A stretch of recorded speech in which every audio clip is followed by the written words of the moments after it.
Well, Diana, things are certainly better, but by no means back to normal. There are still a lot of delays. There are still a lot of service disruptions. You know, we've been watching the situation here underground all day, and there is no doubt this morning storm caused an MTA meltdown. For some of these commuters now cramming onto slow trains to head home, it barely seems like the morning rush has ended. So it took you 3 hours to get in, and how long you think it might take you to get home? Probably the same 4 hours, 5 hours maybe. And so it's not surprising this afternoon's rush began with anxiety. Once again, commuters standing, waiting, and profusely sweating underground as service on many subway lines returned, but it was either delayed or disrupted at various stops. So you're 9 months pregnant? Yeah. And you've been waiting down here how long? 40 minutes. 40 minutes. Yeah. During the morning rush, it was even worse. Throngs of people cramming the subway stairs and platforms, some of them just waiting and waiting for a train that worked. We let 8 trains go past us before we even got on a train at Jackson Avenue. This is ridiculous.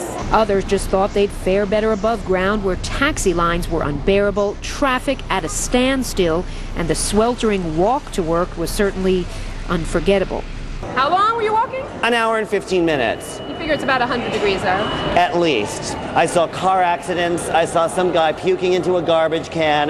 Mayhem. Late this afternoon, New York's governor announced that he has ordered the MTA to review its handling of the storm, which produced flooding on the third rail, smoke problems, and signal problems. A storm the MTA claims was somewhat unexpected. The events cascaded at a rate that was even faster than occurred on the nor'easter and then on July 18th. So, the bottom line to it is no, not happy.